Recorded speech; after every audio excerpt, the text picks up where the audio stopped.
নমস্কার বন্ধুরা, মনটা খুব বিরিয়ানি বিরিয়ানি করছে, কিন্তু ওই যে এত তেল মশলার বিরিয়ানি সেটা তো আর ভালো লাগে না খেতে। টেস্টি আবার হেলদি বিরিয়ানি, এ কেমন কথা? এমন বিরিয়ানি কি কখনো খেয়েছেন? আজ আমি আপনাদের জন্য নিয়ে এসেছি এমনই একটা সহজ আর ঝটপট তৈরি করার মতন বিরিয়ানির রেসিপি। তার জন্য আমরা নিয়ে নেব প্রথমে 4 কাপ বাসমতি চাল। চালটাকে ভালো করে জলে ধুয়ে 30 মিনিট মতন ভিজিয়ে রাখবো। চালটা ভিজিয়ে রাখলে বিরিয়ানিটাও খুব তাড়াতাড়ি হয়ে যাবে আর চালগুলো খুব সুন্দর ঝুরো ঝুরো হবে। এই বিরিয়ানিতে আমরা ব্যবহার করব প্রচুর সবজি আর সঙ্গে দেব ডিম। যারা ডিমটা খেতে ভালোবাসেন না তারা ডিমটা স্কিপ করতেই পারেন। প্রথমেই আমরা ডিমগুলোকে সেদ্ধ করে নেব। সেদ্ধ করে ঠান্ডা হয়ে গেলে ছুলে রেখে দেব। এবার সবজিগুলোকে খুব সুন্দর করে কেটে নেব। প্রথমে গাজরটা ছুলে নিয়ে টুকরো টুকরো করে কেটে নিলাম। তারপর বিনসগুলোকেও টুকরো টুকরো করে কেটে নিলাম। আলুটাকেও ছুলে ডুমো ডুমো করে কেটে নিলাম। আপনাদের পছন্দের সবজি গাজর, বিনস, ফুলকপি, মাশরুম বা অন্য যে কোনো সবজি ছোট ছোট করে টুকরো করে কেটে নিতে পারেন। আমার বাড়িতে যা যা ছিল আমি তাই এখানে দিলাম। দেব এর সঙ্গে কাঁচা লঙ্কা কয়েকটা চিড়ে। বেরেস্তার জন্য আমরা পেঁয়াজটাকে একদম ঝিরিঝিরি করে কেটে নেব। একটা ভালো বেরেস্তা বানাতে গেলে তেলটাকে আগে প্রথমে ভালো করে গরম করে নিতে হবে। তেলটা বেশ ভালো গরম হয়ে আসলেই ফ্লেমটাকে একদম মিডিয়াম করে দিয়ে তারপরে পেঁয়াজগুলোকে ছেড়ে দিতে হবে। এখানে বলে রাখি, তেলের মধ্যে যদি খুব বেশি পেঁয়াজ দেওয়া হয় তাহলে কিন্তু বেরেস্তাটা ক্রিস্পি হবে না। তো পরিমাণ মতন পেঁয়াজ দিতে হবে যাতে ময়েশ্চারটা ভালো ড্রাই হয়ে যায় তেলে আর পেঁয়াজটা খুব ক্রিস্পি হয়।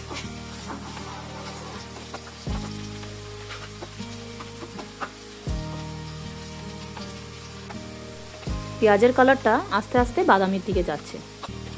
এবার আমরা একটু নেড়ে চেড়ে পেঁয়াজটাকে তেল থেকে তুলে নেব। পেঁয়াজটা তুলে নিয়ে একটা ছেঁকনির ওপরে রাখলে এক্সট্রা যে তেলটা থাকে সেটা নিচ থেকে বেরিয়ে যাবে আর পেঁয়াজটাও বেশ ক্রিস্পি হবে। এবার আমরা একটা প্যানে নিয়ে নেব 1 কাপ টক দই। তার মধ্যে দিয়ে দেব পেঁয়াজ বেরেস্তা। কিছুটা বেরেস্তা রেখে দেবো গার্নিশের জন্য। কেটে রাখা সবজিগুলো সব এর মধ্যে দিয়ে দেব। এবার দেব রসুন বাটা, আদা বাটা আর লঙ্কা বাটা। দিয়ে দেব 1 চা চামচ লবণ, 2 চা চামচ বিরিয়ানির মশলা, হাফ চামচ জিরের গুঁড়ো, 1 চামচ ধনের গুঁড়ো আর কুচানো ধনেপাতা। এবার ভালো করে সব উপকরণগুলো আমরা মিশিয়ে নেব। একদম হালকা হাতে মেশাবো যাতে সবজিগুলো ভেঙে না যায়।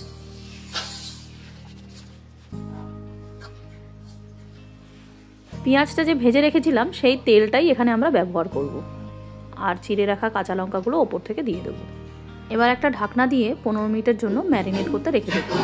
আর একদিকে হাফ বাটি গরম দুধে কয়েকটা কেশর দিয়ে ভিজিয়ে রাখবো। এবার একটা ডেচকিতে জল ভালো করে গরম করে তার মধ্যে দিয়ে দেবো 2 চামচ লবণ আর দিয়ে দেবো শাহ জিরে, শাহ মরিচ আর একটা স্টার আনিস। জলটা বেশ ভালো ফুটে আসলেই আগে থেকে যে ভিজিয়ে রাখা বাসমতি চালটা সেটা জল ঝরিয়ে দিয়ে দেবো এই গরম জলের মধ্যে। চালটা যেহেতু ভেজানো ছিল খুব বেশিক্ষণ লাগবে না। একবার হালকা করে খুন্তি দিয়ে একটু নাড়িয়ে দিতে হবে ভাতটা যাতে একদম ঝুরো ঝুরো হয়। একবার ফুটে আসলেই একটু চেক করে নিতে হবে যে চালটা কতটা সিদ্ধ হয়েছে। দুটো আঙুলের মাঝখানে একটা চাল নিয়ে একটু চেপে দেখলেই বুঝতে পারবেন চালটা সেদ্ধ হয়েছে কিনা। এখনো একটু শক্ত আছে, তো 3-4 মিনিট মতন লাগবে। তো এইদিকে আমরা চালটা ফুটতে থাকুক আর একদিকে আমরা যে ম্যারিনেট করে রেখেছিলাম সেই সবজিটা ফ্লেমে বসিয়ে দেব। এটাকে হালকা কষিয়ে নিতে হবে।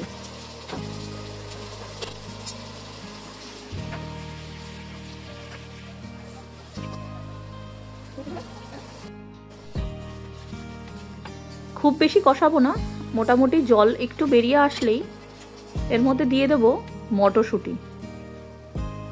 মটরশুঁটিটা আমি এখানে ফ্রোজেন ইউজ করেছি, আপনারা ফ্রেশ মটরশুঁটিও ইউজ করতে পারেন।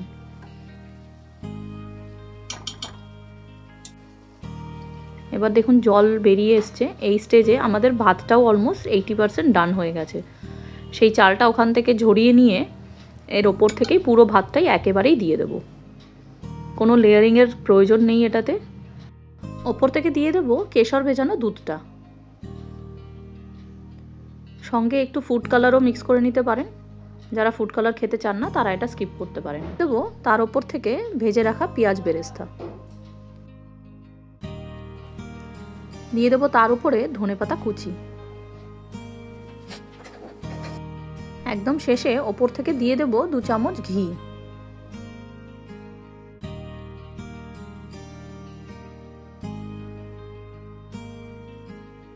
একদম ওপর থেকে দিয়ে দেবো সেদ্ধ করা ডিমগুলো চাইলে একটু নুন হলুদ দিয়ে ভেজেও নিতে পারেন।